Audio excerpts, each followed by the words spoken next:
Para nuestras generaciones, la contaminación del aire ha sido un tema que hemos escuchado desde pequeños, pero este tema no siempre fue parte del imaginario social. De hecho, la preocupación casi global por la calidad del aire inició apenas a mediados del siglo pasado. Aunque hoy hay iniciativas para lograr grandes cambios a nivel gubernamental e industrial, hay algunas actividades que hacemos a nivel más personal que también nos afectan. El día de hoy hablamos con el biólogo guatemalteco Eric Molinedo, inicialmente queriendo dedicarse a la biología marina, pero hoy nos comparte cómo pasó de tirarse al agua a estudiar el aire.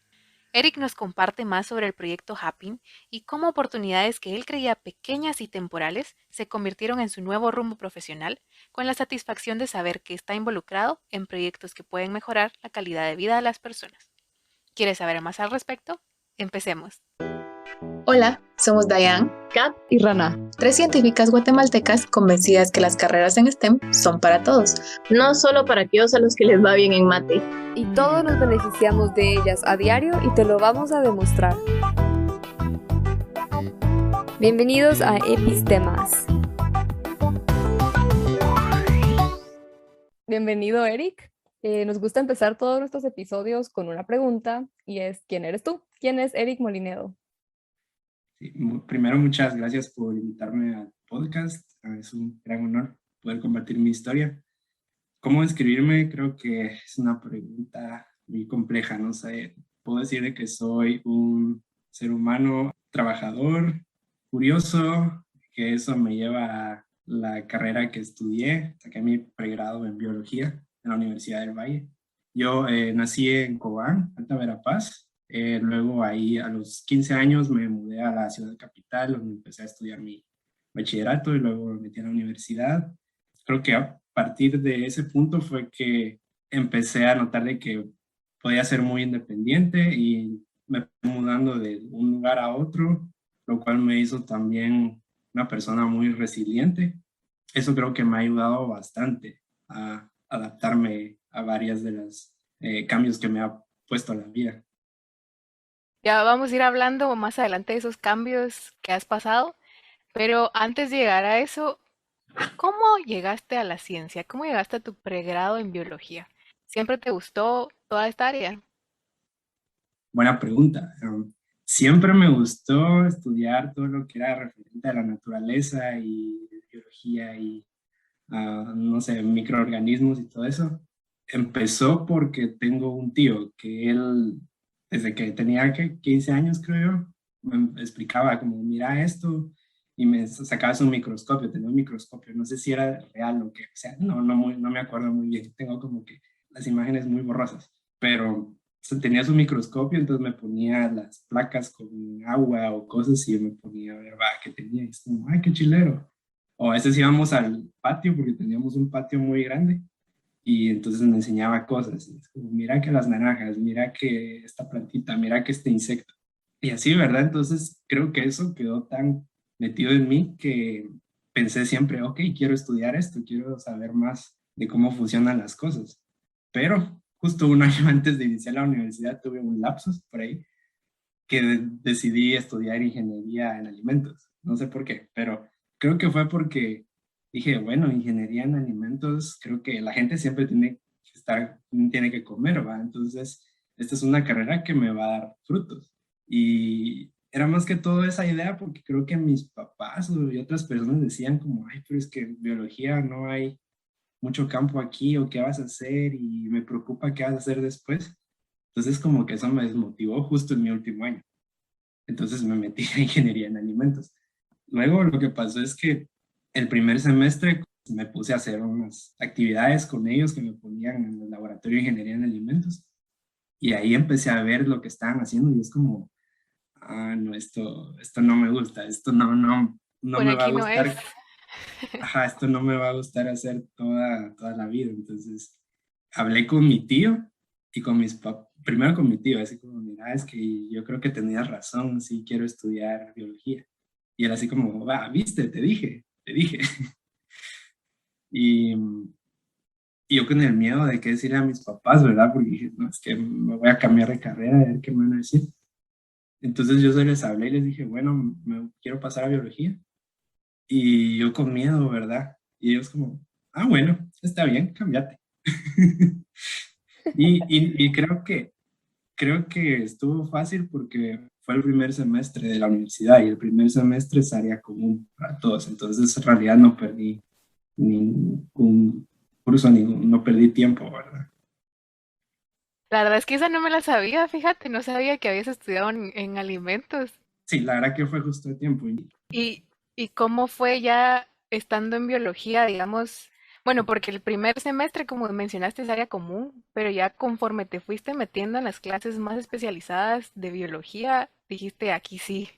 Sí, de hecho creo que todo empezó con la clase de biología del doctor Schuster, porque era como, cuando él explicaba todo lo que pasaba y era como, y es como, wow, es como, todo esto es increíble, yo quiero aprender más de eso. Y así pasaba, creo que cada semestre tenía algún profesor que siempre como que todo lo que explicaba y cómo lo explicaba me motivaba así como, qué increíble, sí. Entonces, creo que fue en el segundo semestre o el tercer semestre y dije, no, aquí es, definitivamente aquí es. Y así fue, ¿verdad? Bueno, y antes de Mm, seguir hablando de ya tu vida en la biología, quisiera dar unos pasitos más atrás, algo que dijiste al inicio, y es cuando llegaste a la ciudad de Guatemala.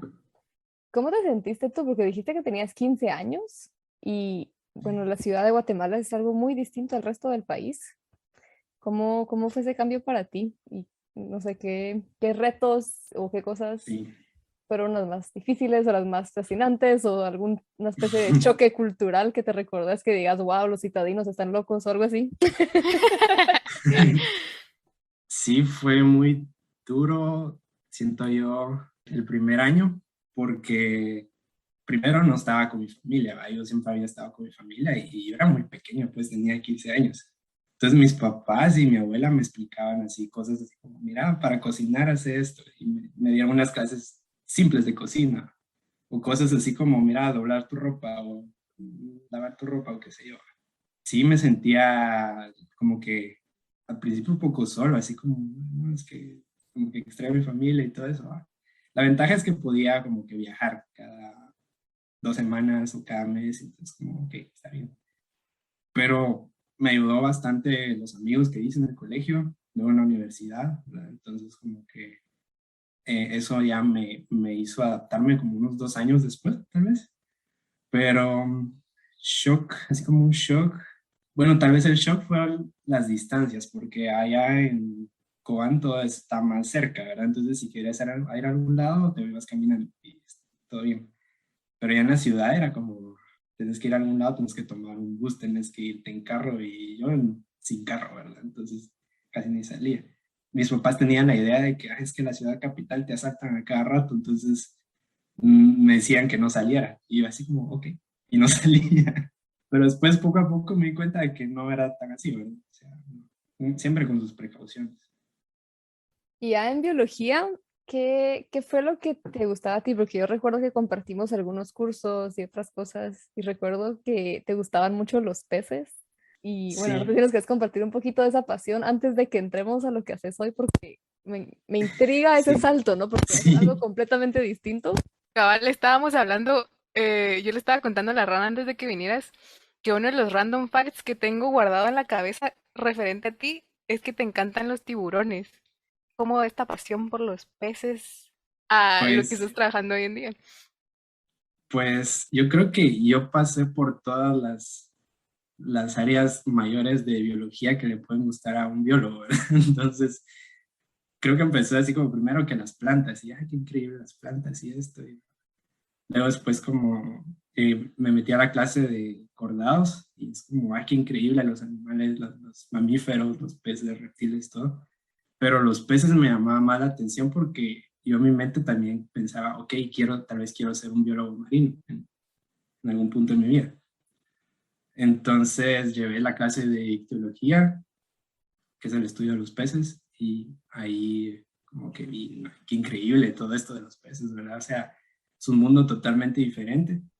También me encanta el agua, o sea, yo creo que entre mis hobbies, lo que más me gusta hacer es pues actividad física, pero más que todo nadar. Entonces, yo ahora voy a nadar casi que cada 2 o 3 veces a la semana. Entonces, todo lo que involucra agua es como yo soy feliz, ¿verdad? Entonces, no sé, tal vez en otra vida fui un animal acuático. Entonces, sí, me acuerdo que en esta clase de teología teníamos que hacer un proyecto. Bueno, yo ideé un proyecto que era de ver la red trófica de la reserva Manchón Guamuchal en Retaluleu, no sé si estoy mal. Entonces aprendí a pescar con una atarraya, me enseñó un guardarrecursos cómo se pescaba, entonces agarramos la red, la ponía acá, la tiraba y todo. Entonces yo iba atrapando todos mis peces. Entonces de ahí, después de atraparlos, como que analizaba el contenido estomacal de los peces. No sé si lo hice exactamente bien, como no sé si la muestra estadística era significativa, pero yo solo hice como 5 o 10 peces de cada especie porque tampoco quería matar tantos, ¿verdad? ¿Cómo analizabas el contenido estomacal? ¿Los tenías que abrir? Sí, básicamente había que matar los peces, tenerlos ahí, sí, por eso no hacía tantos. Con un bisturí les abría, les sacaba el contenido, lo metía en una caja Petri y luego ya en el estereoscopio ir viendo, ¿verdad? Que veíamos. Obviamente era un poco difícil porque a veces solo veíamos que escamas o huesitos. Entonces ahí ya decíamos, ok, puede ser algún pez mayor. O veíamos pedacitos de plantas. Es como, ok, este es más, como más plantas o este es más detritívoro. Incluso lo preocupante era que veíamos unos que tenían como microplásticos o pedacitos de basura, cosas así. Entonces, como, ¿Tenés alguna especie de pez favorito y por qué sería ese tu favorito? O buena varios. pregunta. Creo que nunca lo he pensado. O sea, yo sé que son todos los elasmobranquios, o sea, que son todos los tiburones y rayas. Eso iba a preguntar, los tiburones sí son peces, ¿verdad? Sí. Pero así específica, una especie. Bueno, me gusta el tiburón martillo, pero solo es porque se ve así como increíble. Incluso me hice un tatuaje de un tiburón martillo. Solo porque se ve más fancy. Sí, ajá. Tiene como que la parte de frente donde tiene más como sensores para poder como que visualizar, o no visualizar, pero detectar las presas. No sé, solo pienso que son increíbles todas las adaptaciones que tienen y han existido por bastantes años. Y eso, todavía me gustan, sí, creo que son mis animales favoritos. Bueno, y nos contaste cómo conforme iba avanzando la carrera y los distintos cursos te iban gustando cada nueva clase, así como, wow, ahora me gusta esto, ahora me gusta aquello. Yo creo que muchos Ujú. pasamos por eso. ¿Cómo llegaste entonces? Contanos la historia de cómo llegaste a lo que estás haciendo hoy, que estás estudiando, sacando tu maestría en Estados Unidos, trabajando ya no con peces, sino en el tema de contaminación del aire. ¿Qué sucedió ahí? Ok, pues como había explicado, mis gustos iban cambiando. Dentro de todos esos pasé también por la biología molecular, que de hecho en eso hice mi tesis. Entonces, cuando me gradué, yo, bueno, le iba pidiendo como que consejos a mi tío, ¿verdad? De qué hacer, porque yo, algo que sí tenía un poco claro es que me gustaba mucho investigación. Entonces dije, ya vi que yo puedo hacer investigación en algo que me llame bastante la atención. Entonces, está el Centro de Estudios en Salud de la Universidad del Valle, que tiene siempre bastantes proyectos que, así como dice el nombre, ¿va? Es en salud humana, pero también se relaciona con zoonosis y otras cosas, ¿verdad? Entonces me enteré de que habían unas oportunidades para trabajar, ya sea como investigador o como técnico. Entonces apliqué como técnico de laboratorio en el laboratorio de biología molecular del programa de enfermedades infecciosas. Ahí, entre mis responsabilidades, tenía que procesar muestras de una vigilancia que se estaba haciendo en Santa Rosa y en Shela. Entonces, pues recibíamos las muestras, les hacíamos extracción de ácidos nucleicos se les hacía también ELISA, pues después se hacía PCR. ELISA, o ensayo por inmunoabsorción ligado a enzimas. Es más fácil ELISA, ¿no? Los test ELISA se utilizan para detectar anticuerpos cuando ya hubo una respuesta del sistema inmune en el organismo. Esta prueba se utiliza para detectar infecciones virales en humanos, otros animales e incluso plantas. Y aunque es menos famosa que la PCR, también se ha utilizado para algunas pruebas de COVID. Entonces, básicamente procesar estas muestras para detectar una cantidad grande de patógenos, ¿verdad?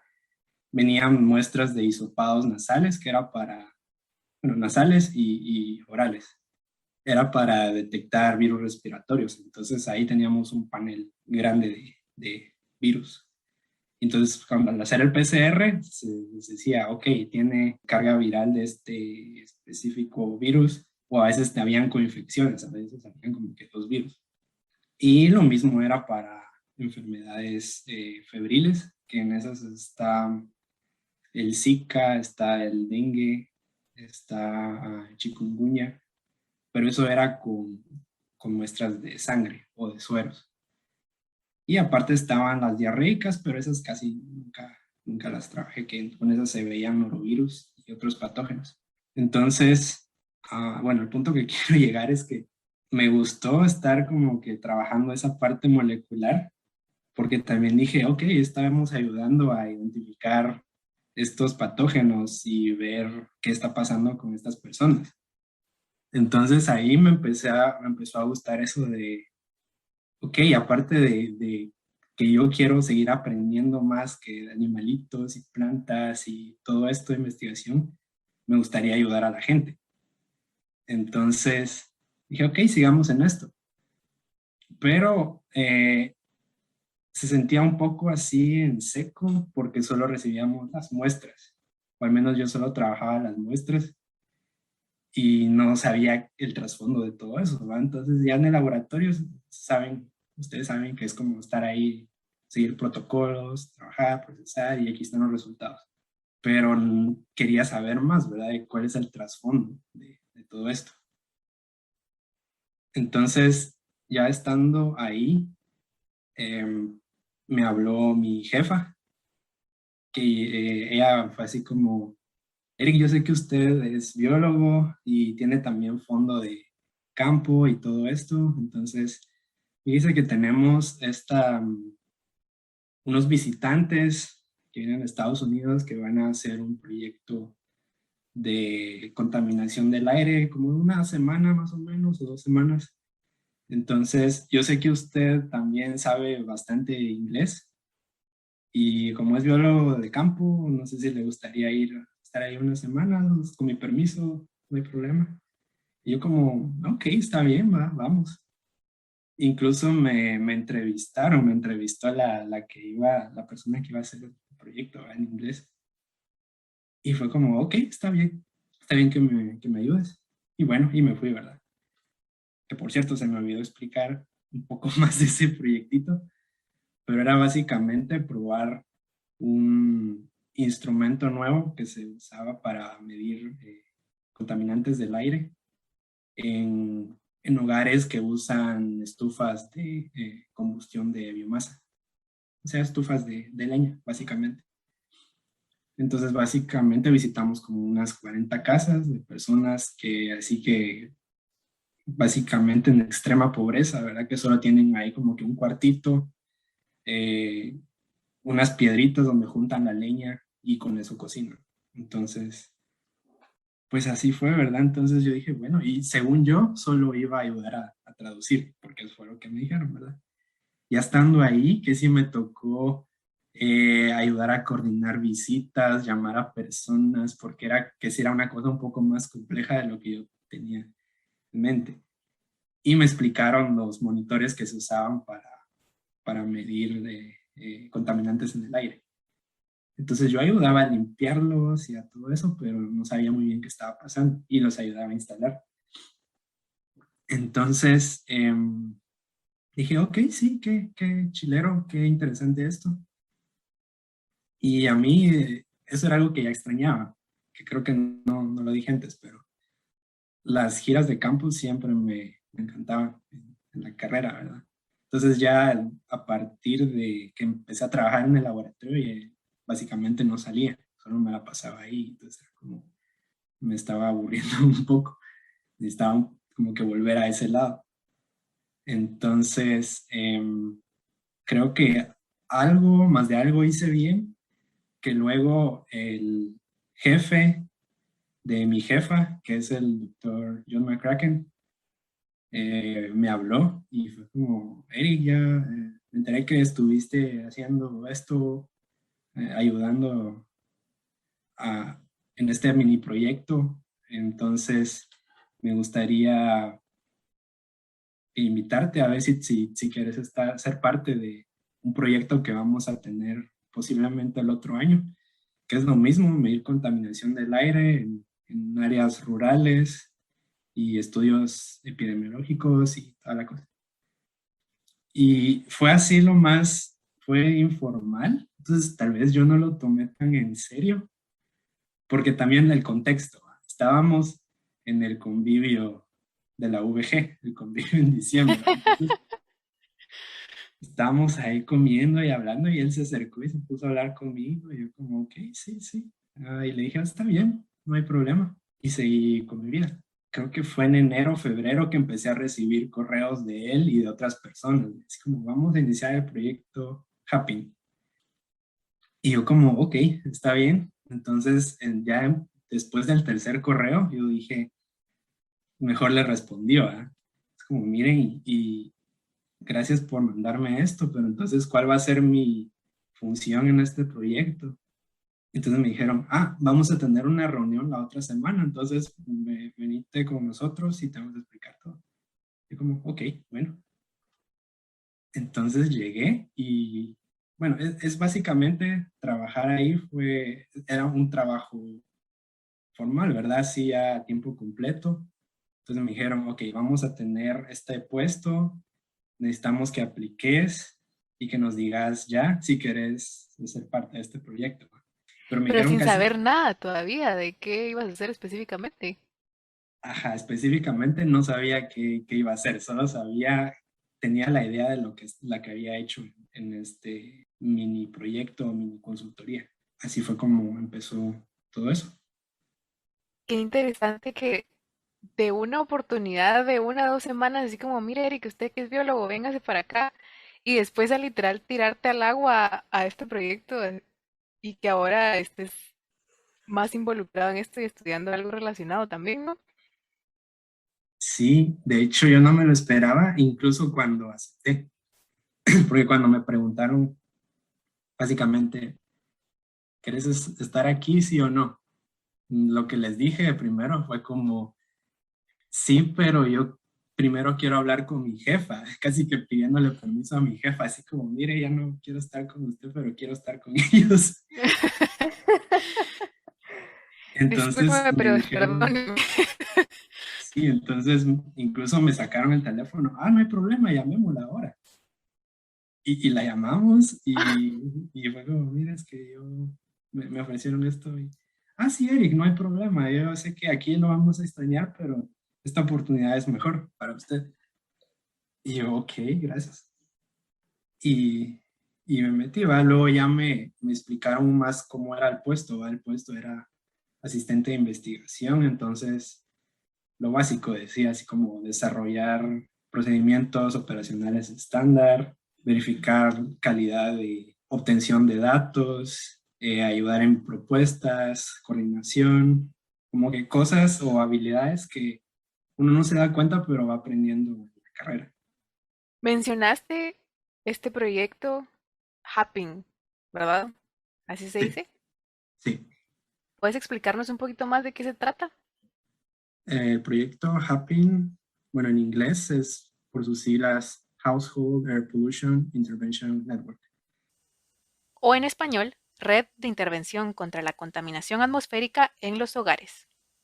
Entonces, este proyecto surgió con el financiamiento de la fundación de Bill y Melinda Gates y el Instituto Nacional de Salud de Estados Unidos. Entonces ellos dijeron, tenemos estos fondos que queremos usar para investigar más sobre cómo la contaminación del aire afecta a las personas, específicamente a mujeres embarazadas y a niños.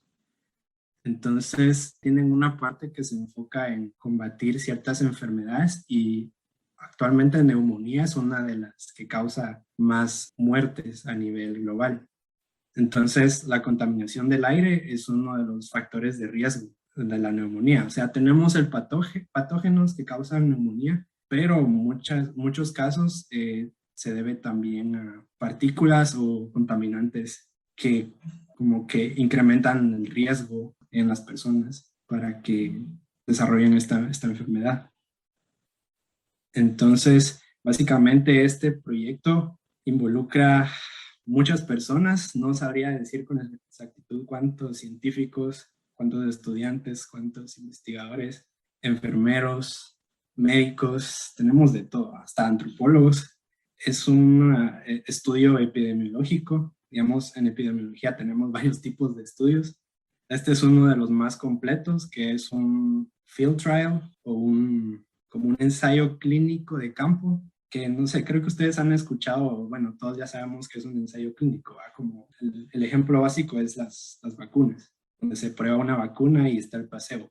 Pues en este caso, el ensayo es un poco diferente. Digamos que la vacuna o la medicina que se va a probar es una estufa de gas. Entonces, el objetivo de este proyecto es que cada país tenía que enrolar 800 mujeres embarazadas. Luego se tenía que hacer una aleatorización para saber quiénes iban a estar en el grupo control, que son las que iban a seguir usando su estufa de leña, y las intervención, que son las que iban a adquirir una estufa de gas y un suministro ilimitado de gas, que era parte de nosotros. Entonces también se les explicaba de que se iban a tener unos chequeos de ultrasonido, porque aparte de medir la contaminación del aire, nosotros teníamos que corroborar si la contaminación estaba relacionada a ciertos desenlaces de salud. Entonces, según la literatura, ciertos desenlaces de salud incluye el peso del niño al nacer, la circunferencia de la cabeza. En caso de adultos, puede influir en la presión de la sangre, riesgo a ¿qué más? Otras enfermedades como cáncer. Entonces son ciertos puntos que íbamos midiendo a lo largo de este estudio. Aparte estaban las mediciones del aire, que era como vamos a llegar con ustedes a medir la contaminación del aire aproximadamente cada 2 meses. Se les explicaba también los beneficios, los riesgos. Obviamente un beneficio es que estas personas iban a adquirir una estufa de gas y se les iba a dar suministro de gas ilimitado en lo que duraba el proyecto. Entonces la participación de cada persona era de más o menos 18 meses. Entonces, desde que se enrolaban cuando estaban embarazadas hasta que daban a luz, y luego un seguimiento del bebé desde que nacía hasta 1 año. Entonces, en pocas palabras, eran como que varias visitas. A veces eran mensuales o cada 2 meses para ir monitoreando estos cambios. Entonces, lo que nosotros, creo que la hipótesis que teníamos es que las participantes del grupo control iban a tener unos mayores desenlaces en salud comparados con las del grupo de intervención. Entonces, tal vez esperábamos que la presión arterial de las personas que siguen cocinando con estufa de leña iba a ser un poco más alta, el peso de los niños iba a ser más bajo. También esto se va a ver un poco feo, pero también esperábamos como que iban a haber abortos o nacimientos pretérminos, como que mayor tipo de complicaciones comparados con los de grupo de intervención. No sé si fui claro con esto. Sí, sí, súper, ¿no? Qué interesante. Cuando dijiste que se está haciendo en 4 países, me entró la duda, ¿tú estás trabajando, digamos, con toda esta información, todos estos datos de los 4 países o solo de Guate? ¿Y hay alguna diferencia así bien notoria entre los países o cómo está esta situación? Ok, sí. Yo cuando empecé a trabajar como asistente de investigación en Guatemala. Entonces, mis labores eran básicamente eso, de coordinar las visitas, entrenar a las personas, hacer algunas mediciones. Ya cuando me vine a estudiar aquí a la Universidad de Georgia, ya estoy como que un poco más a cargo de datos de los otros 4 países. Pero lo que tenemos es que cada año en este proyecto han habido reuniones. Entonces, como que para presentar avances o cómo va el proyecto, como que dicen, ok, esto es lo que hemos recabado de momento. Entonces, Guatemala presenta esto, India presenta esto y esto. Un punto inicial es que se hace una medición de línea basal. Entonces, llegamos a la casa antes de que la participante tenga su estufa de gas. Entonces, tenemos ciertos resultados preliminares donde se ha demostrado que sí se ha reducido bastante la cantidad de contaminantes en el aire o contaminantes intradomiciliares en estos hogares. Aquí en Guatemala, más o menos entre el 90 y 95%, en más o menos un tiempo de 2 meses. ¡Wow! Sí. Luego tenemos otros países, como cada situación, cada país es diferente. Creo que Ruanda es como un 80% más o menos. Mira, una pregunta de tiempos. Dijiste que las participantes formaban parte del proyecto por alrededor de 18 meses, ¿no? Porque también monitoreaban a los niños después de nacer. ¿Cuánto tiempo dura esto? O sea, ¿cuánto tiempo tienen pensado hacer estos monitoreos? Digamos, la colecta de datos ya finalizó en todos los países, Ok. porque este proyecto inició en el 2018. Entonces, como cada país tenía objetivo reclutar 800 mujeres embarazadas, pero no se reclutan las 800 de un solo, sino que es por partes, porque bueno, la más importante es el recurso humano, porque nosotros tenemos un grupo de enfermeras que están reclutando, pero tal vez son 5 o 6 enfermeras y no pueden ellas como que reclutar 800 en una semana, creo que va a ser un poco imposible. También está el recurso de instrumentos. Teníamos ciertos instrumentos que no podíamos usarlos todos de un solo. ¿Va? Ok, sí, es que yo tenía esa duda porque era así como, ¿cuánto tiempo duró? Pero me recordé, se me olvidó lo de las 800 eh, participantes. Entonces ahorita solo están en procesamiento de datos y en Ujú. análisis. Sí, y eso es lo que ya estoy haciendo yo ahora como estudiante. O sea, como que fue un ciclo un poco raro, como que lo hice al revés, siento yo, porque yo tal vez tuve que haber empezado como estudiante de esto y luego ya como meterme a trabajar.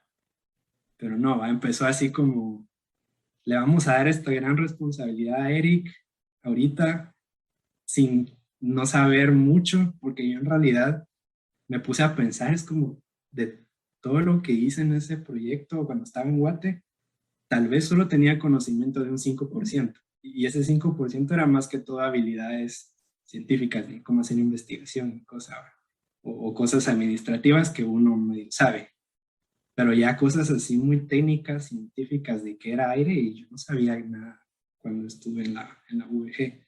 Y ahorita que estoy como estudiante ya estoy aprendiendo todo eso, ¿verdad? Y también cómo analizar los datos. ¿Qué es lo que más te gusta ahora de esto que estás haciendo? Lo que más me gusta, uy, qué compleja la pregunta. Es que no sé, no sabría específicamente qué. Es que yo lo veo así como que, como por fases, como que tuve mi fase cuando estuve en Guate y mi fase que estoy ahorita.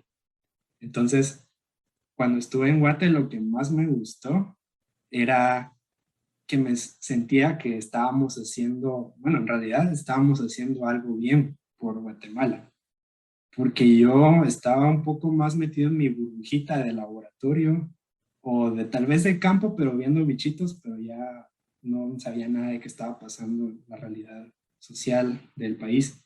Entonces, trabajamos este proyecto en Jalapa, en unas comunidades que están así muy metidas, o sea, los caminos así súper complicados. Los carros se nos quedaban atascados a veces en el lodo, todo eso teníamos que caminar bastante. Entonces llegábamos a esas casas y veía unas condiciones que era, y me daba tristeza, así, una casa así como el tamaño de mi cuarto tal vez, si bien iba, y ahí estaba todo, ahí estaba la cama, ahí estaba su fueguito para cocinar, tenían tal vez un ropero y ya, ¿verdad? Y era una señora con 5 niños o algo así. Qué feo, ¿verdad? Entonces, pero llegábamos y nos atendían re bien y siempre nos trataban bien y era como, y a veces no tenían casi nada y nos daban así como, mire, tome unos bananitos para usted porque ustedes están trabajando muy duro. Y eso es como, gracias, es como, se sentía, creo que iba a ser muy mal rechazar eso, ¿no? Entonces como que lo aceptábamos, y era como, sí, gracias, ¿verdad? Que para nosotros era un trabajo como recabar datos, datos de contaminantes, posibles enfermedades que puedan tener, pero para ellos significaba bastante que llegábamos a visitarlos. Esa es la parte que más me gustó, me daba como que satisfacción estar ahí. Y tal vez ya estando aquí, me gusta bastante después de ver todo el trabajal que tocó colectar esos datos en Guate, porque fue así súper difícil. O sea, uno piensa un estudio de campo fácil, ¿verdad? Pero no, siempre hay problemas cosas así tan ridículas que es como correr de los perros, los perros de las señoras que son muy enojados, nos persiguen, nos corretean, se quedan los carros atascados, la lluvia, eh, todo eso, para colectar un dato. Entonces ya estar aquí, ya como estudiante, como que procesando esos datos es como que los aprecio más, ¿verdad? Tengo este dato que me dice, esta señora estuvo expuesta en un promedio de 24 horas a 58 microgramos de metro cúbico de PM2.5. Pero todo lo que conllevó a colectar ese dato es como increíble, ¿verdad? Entonces como que aprecio más eso, entonces eso me motiva a ser muy meticuloso para poder procesar este dato y decir, ok, esto encontramos. También agradecerle a todas las personas que han estado involucradas en este proyecto, ¿va? Porque no, este proyecto no es mío en sí, sino que es de un montón de personas, ha habido un montón de personas involucradas, técnicos de campo, enfermeras, científicos, estudiantes, de todo. Entonces es un gran conglomerado de científicos que hemos estado trabajando unidos y sin todo esto sin toda esa unidad no habría podido suceder este proyecto. Qué importante lo que nos compartís y siento que eso tal vez no mucho con nosotros en Latinoamérica, pero en muchas otras partes del mundo todavía pasa que acaba la ciencia no puede existir sin la humanidad, ¿no? Sin esa parte, no sé si la humanidad lo explica, no sé si usé bien el término, pero, o sea, sin la parte, Sí, sin recordarnos por qué estamos haciendo lo que hacemos, ¿no? Y que no sea exacto. solo cabal como tengo números en mi hoja de datos y son números y puntos, sino hay personas que se van a beneficiar de esto y no solo porque, ay, miren qué cool lo que hice, sino hay gente que no está pasándola bien, ¿no? Que no tiene los privilegios que nosotros hemos tenido y estamos en una posición en la que podemos hacer algo al respecto, ¿no? Y no siempre pensamos en esta parte de la ciencia, que es muy importante. Sí, Pero la verdad no me esperaba esto. Sí, yo sí, tampoco. y es bastante, hay bastante de qué hablar de este proyecto, porque creo que solo les he hablado de un 15% tal vez, porque como les expliqué, también tiene su parte de antropología. Teníamos una antropóloga de Guatemala. Es interesante cómo trabajan ellas y creo que esa parte es muy importante, ¿va? Porque como expliqué, la intervención es una estufa de gas, pero siempre hay un aspecto cultural que a algunas personas no las deja adaptarse o aceptarla. Entonces, una parte es decirle así como, mire, sabemos bueno, sí, sabemos de que la estufa de gas va a mejorar su calidad de vida porque ya no va a tener mucho humo que va a estar respirando en su casa. Entonces algunas señoras van a decir, está bien, me parece, y la usan, ¿va? Y se les explica cómo usarla. Esa es otra cosa importante que se hizo. Había un grupo que se encargaba de explicarles cómo usar la estufa. Pero hay otras personas que tal vez son un poco más como, ay, no me parece, yo ya estoy acostumbrado a cocinar con leña, ¿va? Y así es como crecí, así lo hice. Entonces, y ver qué pasa, va a empezar así como al lado cultural, ¿por qué será que está pasando esto? O a veces puede ser cosas así como la economía, ¿va? Es decir, es que no me alcanza para estar comprando un cilindro de gas cada semana o cada 2 semanas. Entonces, esa es otra parte muy importante, ¿va? Creo que ese es uno de los retos que tiene más este tema, ¿va? Para combatirlo a nivel global. Tal vez un poco más en Guatemala, ¿verdad? Porque sabemos que la situación económica es un poco, bueno, bastante difícil para personas que están en el área rural, ¿verdad? Entonces eso nos pone un poco más de problemas, pero sí. ¿Hay algún plan ahorita, ya sea de este proyecto o algo que a ti te gustaría hacer en el futuro para seguir promoviendo este, digamos, cambio de estufas en el país? Lo que me gustaría hacer es, después de ya tener todos estos datos, compartirlos. Se tienen que compartir a un gran grupo de personas, ¿verdad? Primero a los que estaban afectados para que sepan así como, miren, sí, eh, este proyecto nos ha cambiado la vida, ya respiramos mejor, ya no hemos tenido tantas dificultades, tantas enfermedades, tantos casos en nuestra comunidad. Entonces ya cada gobernador, por ejemplo, cada alcalde o cada líder comunitario puede decir, sí, entonces hagamos algo al respecto, ¿va? Pero el problema va a ser la parte económica. Y creo que sí tocaría que el gobierno o otras entidades privadas, qué sé yo, se metan y digan, ok, hagamos esto, hagamos un cambio. Les voy a poner un ejemplo de India, que yo sé que en India el presidente aprobó una ley para que todos los hogares tengan una conexión de gas. Básicamente lo que está diciendo, ok, hagamos que todas las personas en el país tengan gas. Obviamente requiere inversión, requiere, pero ya solo decir eso, ya que cada persona tenga su conexión de gas, ya es un gran paso. Entonces, me gustaría que algo así pase en Guatemala y ojalá pase en otras partes del mundo, ¿verdad? Entonces ya con eso va a haber mucho menos emisión de estos contaminantes, no solo dentro de los hogares de ellos, sino que el ambiente, ¿verdad? Porque esto también se va al ambiente de todos. Y esto se relaciona no solo con salud humana, sino que con cambio climático, ¿verdad? Entonces, todo eso está conectado, ¿verdad? Creo que esto es lo que más me ha fascinado de este proyecto, ¿verdad? Que todo se conecta de alguna manera. Sí, totalmente. Y Sí. ese cabal es súper importante para, creo que muchas veces en países como los nuestros, donde no estamos acostumbrados a que los gobiernos funcionen como en teoría deberían, no todos solemos pensar de lo importante que es cabal tener este tipo de investigaciones como respaldo para defender por qué se deberían de tomar ciertas medidas, ¿no? Y que cabal hay gente que dice, bueno, pero hicieron esta ley, pero las leyes no se cumplen, pero sí es importante, son pasos importantes y depende de todos nosotros, que parte de nuestro papel como ciudadanos también estar encima de las leyes que existen y exigir, ¿no? Sí, y Y también va por la parte de salud pública, ¿verdad? Porque esto está muy conectado a la parte de salud, o sea, de que vienen médicos, doctores y también ellos tienen que hacer presión con esto, ¿verdad? Decir, miren, esto también nos está reduciendo la cantidad de enfermos que vienen aquí a hacer consulta con nosotros. Entonces se van a gastar menos recursos hospitalarios y se puede invertir en algunas otras cosas, ¿verdad? Poniéndolo así desde mi perspectiva. sí, cabal, es que es como lo que está sucediendo en una aldea en algún punto del país llega a afectar la economía del país entero y, y todo a nivel gobierno y el día a día de todos nosotros, ¿no? Sí. Me encanta que nos hayas hecho esta conexión y que tal vez todos ahora nos quedemos pensando en que sí, todos tenemos un papel que jugar, ¿no? Desde donde estamos. Contanos, ahorita que ya pasó el proceso de colecta de datos y que ahorita estás en Georgia estudiando y procesando estos datos, contanos específicamente qué es lo que estás haciendo.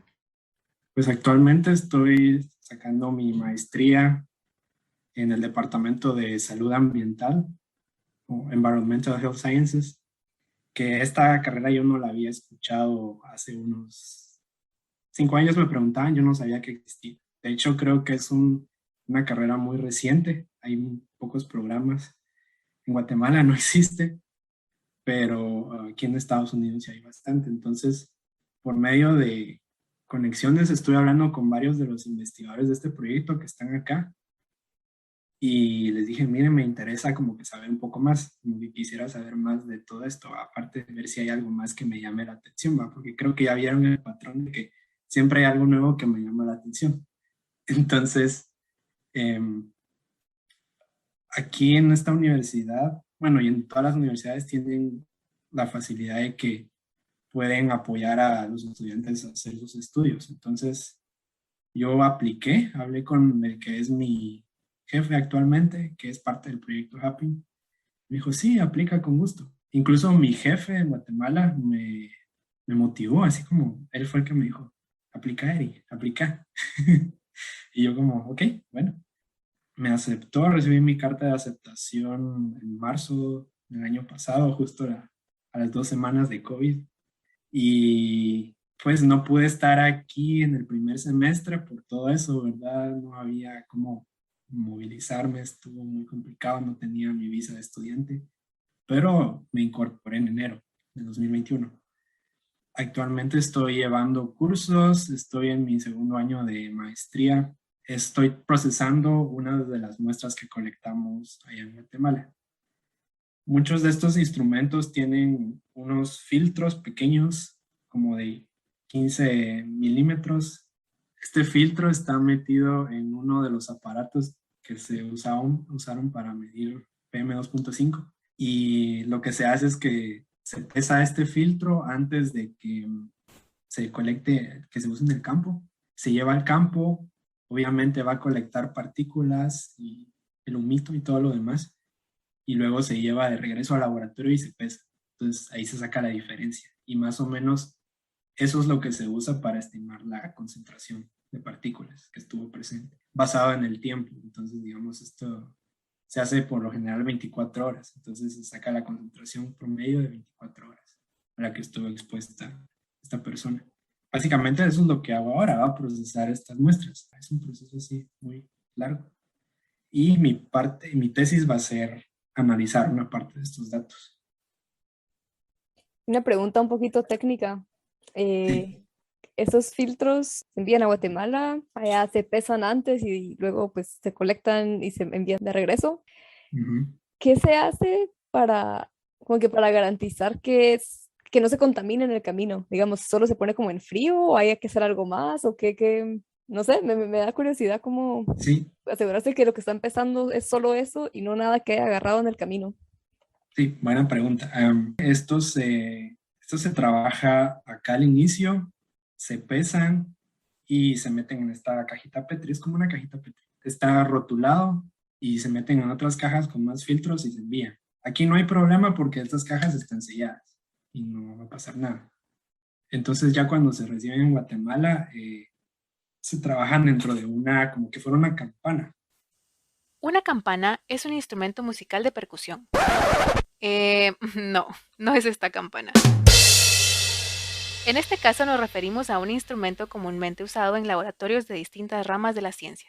Este nos permite tener ambientes limpios y estériles para poder trabajar sin riesgo de contaminación. Existen diferentes tipos de campanas, pero para darnos una idea, algunas funcionan como los extractores que se usan en las cocinas. Nosotros no teníamos una campana así como las del laboratorio, pero mandamos a hacer una como medio campana de vidrio donde solo metíamos las manos. Para ponerles un ejemplo, parecía una de esas cajas donde venden pollo frito en las ferias o algo así, para garantizar que sea más estéril, ¿va? Entonces, solo Igual metíamos, que nuestro pollo frito. sí. Entonces, se trabajan con guantes en este caso los guantes no es para que nos protejan a nosotros, sino que es proteger el filtro, porque si tocamos con la mano, metemos grasa o otras cosas ahí y eso ya va a hacer que el filtro pese más y no es lo que queremos. Y obviamente se manejan con pinzas. Después de eso se mete en el aparatito, se lleva al campo, se regresa, se saca del aparatito y se guarda en una refrigeradora. Entonces, y obviamente sellado. Y eso va a asegurar de que si hay algunos otros compuestos que son volátiles, no se vayan a evaporar. Y luego ya para enviarlos, transportarlos de Guatemala acá, eso es otro rollo, ¿va? Porque ya tenemos que meterlos en cajas con ice packs o idealmente hielo seco para mantener la cadena de frío, porque sabemos que el transporte a veces puede durar 2 días. La verdad es que primero, gracias por compartirnos, pues, esta parte tan chilera y tan importante del trabajo que estás haciendo. La verdad es que aprendimos un montón, como siempre. Em, entonces, para ir cerrando, la primera de las dos preguntas finales que te queremos hacer es, ¿qué consejo le darías a tu yo de 17 años? Sí, yo tendría bastantes cosas que decir a mí, yo de 17 años, pero creo que una de las principales sería tener paciencia, porque todo llega a su tiempo, o sea, hay que ser paciente con lo que uno quiere, como que yo siempre he querido tener muchas cosas antes de tiempo, pero creo que la vida misma le dice a uno, no estás listo. Y cuando uno ya está listo, uno no se da cuenta, pero uno ya está listo y ya tiene lo que es para uno, ¿verdad? Entonces, solo ser paciente, todo llega a su tiempo, todo pasa por una razón. Y la última pregunta que nos gusta hacerle a todos nuestros invitados es, para ti, ¿qué pueden hacer hoy todos los guatemaltecos para apoyar el desarrollo de la ciencia en el país? Yo diría que todo empieza no dejarse llevar por lo que dicen los demás. Digamos, si uno tiene una idea de algún proyecto o uno es curioso por alguna cosa, entonces seguir luchando por eso, y decir, ok, esto me interesa hacer, entonces quiero aprender más. Al punto que quiero llegar es que me he topado con personas cuando estuve en Guate de que les interesa bastante estudiar biología o alguna carrera afín a ciencias, pero como que llegaban otras personas y les cortaban las alas. Lo que yo diría es no dejarse llevar tanto por lo que los demás le dicen a uno, sino que confiar en uno mismo. Es como, quiero estudiar esto y lo voy a hacer. Y a partir de eso salen ideas tan geniales que se pueden traducir a proyectos grandes que van a apoyar el desarrollo científico en el país y también un apoyo social, ¿verdad? Gracias, Eric, por recordarnos para quién hacemos ciencia, la importancia de redefinir nuestras pasiones y tirarnos al agua. Y gracias a ti, que nos escuchas, por acompañarnos en un episodio más de Epistemas. ¿De qué te gustaría que habláramos la próxima? Visítanos en nuestras redes sociales y déjanos tus comentarios. Hasta el próximo episodio.